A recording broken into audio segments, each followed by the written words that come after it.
Muy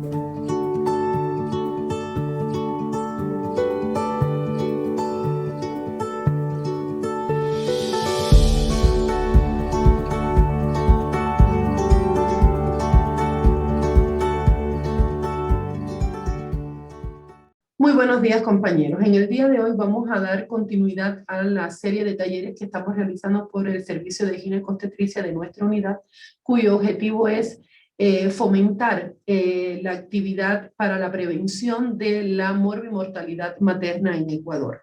En el día de hoy vamos a hablar sobre un tema muy importante que es la atención en el control y los cuidados prenatales del embarazo.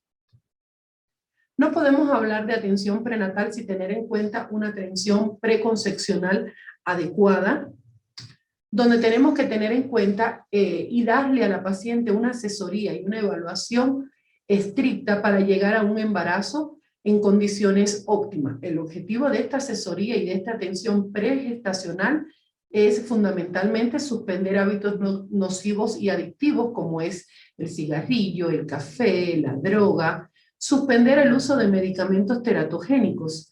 Aquí hacemos un paréntesis, hay que tener claro que hay pacientes con enfermedades crónicas que usan medicamentos, un ejemplo la epilepsia, donde hay medicamentos que están contraindicados en el embarazo, de ahí la importancia de que estas pacientes sean atendidas por un equipo multidisciplinario que incluya al ginecobstetra y al médico tratante de esa especialidad, donde suspendamos o minimicemos al máximo la cantidad de medicamentos o sustituyamos por otro medicamento que no sea teratogénico en el embarazo. También se deben de adoptar hábitos dietéticos saludables, identificar el riesgo de infecciones perinatales prevenibles, como son enfermedades de transmisión sexual, el VIH, el SIDA, la sífilis, en fin, los herpes, las enfermedades causadas por virus como los TORCH. Entonces es importante tener identificado todas estas infecciones que pueden traer al traste una vez que la mujer está embarazada el producto.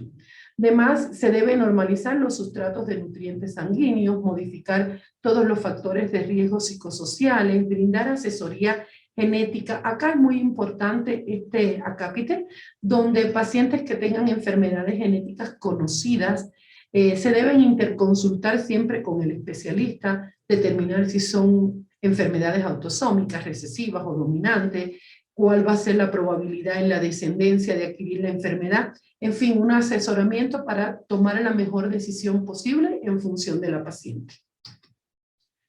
Esta asesoría también incluye siempre orientar a la paciente antes de embarazarse, ingerir multivitamínicos, fundamentalmente el ácido fólico. Y aquí hacemos un paréntesis importante. El ácido fólico es un medicamento que puede ser prescrito no solo por los ginecólogos, sino por todas las demás especialidades médicos generales, cuyo objetivo fundamental es disminuir una serie de afecciones. El ácido fólico es una vitamina hidrosoluble del complejo B que tiene múltiples funciones. Una de ellas, por ejemplo, interviene en la síntesis del ADN, por tanto es súper importante porque transmite los caracteres genéticos, también interviene en la síntesis del ARN, que es indispensable para la correcta división y diferenciación y duplicación celular.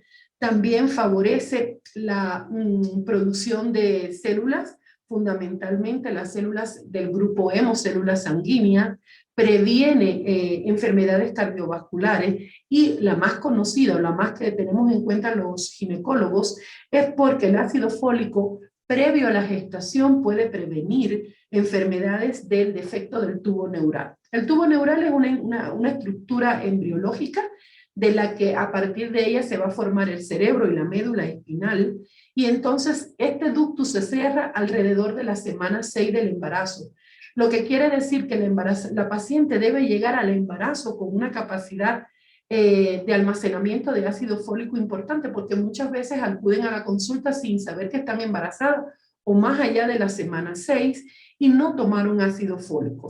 Estas enfermedades que son secundarias a la alteración del cierre del tubo neural, pues pueden ser enfermedades no compatibles con la vida, como es la anencefalia, como es el encefalocele, también está la espina bífida. Entonces, de ahí la importancia preconcepcionalmente, cuando la embarazada, la paciente, perdón, le diga a algún médico que desea embarazarse, pues inmediatamente indicar el ácido fólico para prevenir estas alteraciones del tubo neural. También es importante antes del embarazo tener un régimen de ejercicio regular, mantener y obtener el peso ideal. Vamos a ver más adelante cuál es, según el índice de masa corporal, la ganancia de peso que debe tener la embarazada, y el sobrepeso y la desnutrición pueden favorecer enfermedades que pueden producir alteraciones en la morbimortalidad materna y fetal. Se debe de completar el esquema de inmunización, fundamentalmente las vacunas del toxoide tetánico, hepatitis, influenza, y se debe tener biometría y una serología completa. Teniendo en cuenta que aproximadamente el 30% de las mujeres embarazadas comienzan sus cuidados a partir del segundo trimestre, o sea, después de las 13, 14 semanas.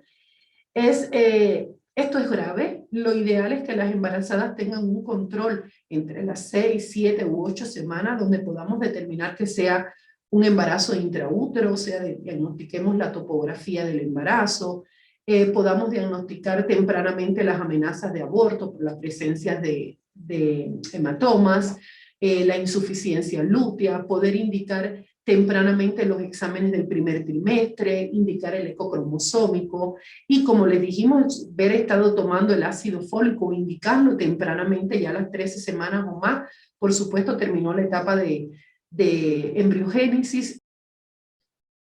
La historia obstétrica, donde se debe tener en cuenta los antecedentes de muerte fetal o neonatal previa, una de las principales causas de óbitos fetales o muertes neonatales previas, la diabetes, la hipertensión, la preeclampsia, pacientes que hayan tenido 2 o más abortos. Esto nos puede hacer pensar en incompetencia cervical, síndrome antifosfolipídicos. Hay que tener en cuenta el peso de los hijos de estas madres previo, en gestaciones previas, menores de 2.500, nos puede hablar de parto pretérmino, nos puede hablar de restricción del crecimiento, o macrosomía fetal, el peso por encima de los 4.000 gramos, nos puede hablar a favor de diabetes gestacional o pregestacional previa. Hay que tener en cuenta antecedentes de parto pretérmino, menores de 36 semanas, pacientes si han estado hospitalizadas por hipertensión, preeclampsia o eclampsia, si tienen cirugías uterinas previas, ya sea por cesáreas previas, ya sea por cirugías del útero por mioma, cualquiera que fuese la causa, pues las cirugías previas pueden aumentar el riesgo de ruptura uterina. Tenemos que tener en cuenta también algunas patologías médicas generales, como es la hipertensión, la diabetes, si existen antecedentes de patología renal o cardíaca, uso de sustancias tóxicas, o cualquier otra patología como es la anemia, la epilepsia, las alteraciones endocrinas como el hipotiroidismo o el hiper, que son una de las patologías más frecuentes, y si existen antecedentes de enfermedad broncopulmonar. También hay que revisar, tener en cuenta las posibles complicaciones que estas pueden tener en este embarazo. La edad materna, menores de 16 años, mayor de 35, que la gestación sea múltiple, que haya inmunización por factores RH. De ahí la importancia de determinar grupo y factor tempranamente en la gestación y de ser necesario a la pareja. Si hay hemorragia genital, que nos hable a favor de un aborto, si el embarazo está más avanzado, de placenta previa, de cualquier otra patología. Si tenemos cifras tensionales elevadas o si existen masas pélvicas concomitantes con el embarazo, ya sean tumores, miomas.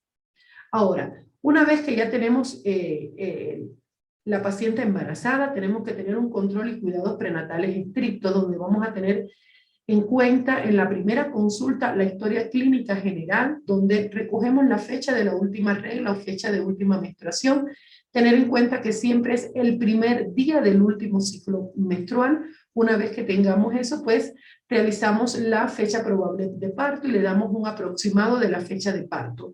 Hay que tener en cuenta todos los antecedentes ginecostétricos, el historial médico de la paciente y el historial familiar, así como el psicosocial y los antecedentes genéticos de la paciente y familiares.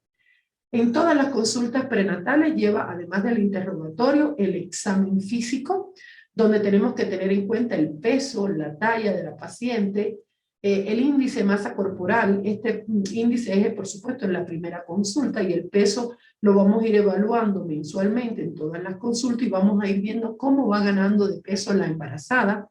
Los signos vitales generales, tensión arterial, frecuencia cardíaca, respiratoria, temperatura, la determinación de proteinuria a partir de la semana 20, la exploración, por supuesto, abdominal y pélvica, donde evaluamos la altura uterina, si hay movimientos fetales, la frecuencia cardíaca fetal, y la exploración pélvica y vaginal de la paciente, donde evaluamos las características del cervix, de la vagina, si existen o no secreciones patológicas. Dentro de los cuidados y controles prenatales, la altura uterina, la medición de la altura uterina nos permite corroborar la fecha de última menstruación y muchas veces con la ecografía. A medida que va creciendo la altura uterina tenemos una edad estimada de gestación. Un ejemplo, la altura uterina a nivel del ombligo, estamos hablando alrededor de las 20 semanas, 2 centímetros por debajo del ombligo entre las 16 y las 18 semanas, y nos da una medida en aquellas pacientes en que no tienen una fecha de última regla confiable o vienen tardíamente a la consulta sin controles previos y no tenemos en ese momento una ecografía para corroborar. Las maniobras de Leopold son maniobras muy difundidas en las que podemos determinar, en dependencia por supuesto del tiempo de gestación del embarazo. Con la primera maniobra de Leopold vamos a determinar el fondo de la altura uterina. Con la segunda maniobra vamos a determinar la posición fetal, el dorso derecho, dorso izquierdo. Con la tercera maniobra de Leopold vamos a determinar la presentación fetal, y con la cuarta maniobra, pues por supuesto el grado de encajamiento de la presentación en la pelvis. En esta consulta vamos a indicar, cuando es la inicial, biometría hemática completa, la química sanguínea, grupo y factor, serología, la serología para la sífilis, rubiola, VIH, TOR, toxoplasma, rubiola, citomegalovirus, herpes 1 y herpes 2. También tenemos que tener en cuenta el esquema de inmunización, como dijimos anteriormente, la vacuna del toxoide tetánico profiláctico, el control odontológico. En los cuidados subsecuentes vamos a tener indicaciones como son la curva de tolerancia a la glucosa entre la semana 26, 28 hasta la 32, la citología cérvico-vaginal que se debe hacer antes de la semana 20, frotis vaginal, urocultivos, las ecografías que vamos a ver más adelante, fundamentalmente tres, la ecografía del cribado para cromosomopatía y la ecografía morfológica, amniocentesis si fuera necesario, y biopsia de vellosidades coriónicas, así como titulación de gonadotropina coriónica en casos estrictamente necesarios. Como les había dicho anteriormente, la ganancia de peso está en dependencia del índice de masa corporal, por eso es importante en la primera consulta tener en cuenta el peso de la primera inicial del embarazo, la primera consulta. Cuando son pacientes que vienen tardíamente, pues lo ideal es al menos tener el peso preconcepcional. Estamos hablando que una embarazada tiene un índice de masa corporal de bajo peso cuando su índice está por debajo de 19.8 y debe de ganar completamente en el embarazo entre 12.5 y 18. Estamos hablando de unos 0.5 kilogramos semanales. Una paciente es normopeso cuando su índice de masa corporal está entre 19.8 y 26, con una ganancia entre 11.5 y 16, semanal aproximadamente 0.4. Un índice de masa corporal elevado entre 26 y 29, con una ganancia entre 7 y 11.5, semanal a 0.3, y estamos hablando de una paciente obesa cuando tiene un índice mayor de 29, y la ganancia total debe ser alrededor de los 6 kilos, unos 0.2 semanales. Ya cuando se trata de un embarazo múltiple, pues la ganancia de peso es mayor, debe ser entre los 16 y los 20 kilogramos. Los controles y los cuidados perinatales también tienen requerimientos nutricionales durante el embarazo, como son el incremento de un 15 o un 20% sobre los requerimientos basales de las calorías. Estamos hablando de aproximadamente una dieta entre 2.200 kilocalorías al día. Aumentan las proteínas, se da el hierro suplementario, se da el calcio, sobre todo en aquellas pacientes que puedan tener riesgo de enfermedad hipertensiva, y el ácido fólico, como ya hablamos anteriormente. Estos cuidados perinatales vamos a indicar subsecuentemente exámenes de orina, ecografía, exámenes complementarios, asesoría médica y la preparación o profilaxis para el parto. ¿Cuáles son las principales molestias más comunes durante el embarazo? Hay algunas que son algo fisiológicas, otras son patológicas. Pueden haber sintomatología urinaria, lumbalgia, cialismo, reflujo, estreñimiento o constipación, muchas veces asociados al hierro, náuseas y vómitos, que cuando son excesivos, las hiperemesis gravídica ya pueden ser patológicas, por supuesto. Cefaleas y edema que pueden estar en relación con enfermedad hipertensiva, puede haber mastalgia, la presencia de venas varicosas y hemorroides, calambres en las manos, en las piernas, alteraciones emocionales. Existen 3 consultas que son indispensables en el embarazo. La consulta de alrededor de la semana 12, donde indicamos el eco del cribado cromosómico, la consulta que se realiza entre las 22 y 24, que es donde analizamos el eco morfológico, y la consulta de las 37 semanas con el embarazo a término, que posteriormente deben ser semanal independientemente de la evaluación de riesgo. Los intervalos y la frecuencia de las consultas, la preconcepcional, lo ideal es 1 año previo al embarazo. La primera consulta prenatal debe ser, como dijimos tempranamente, entre las semanas 6 y 8, posterior a la fecha de la última regla.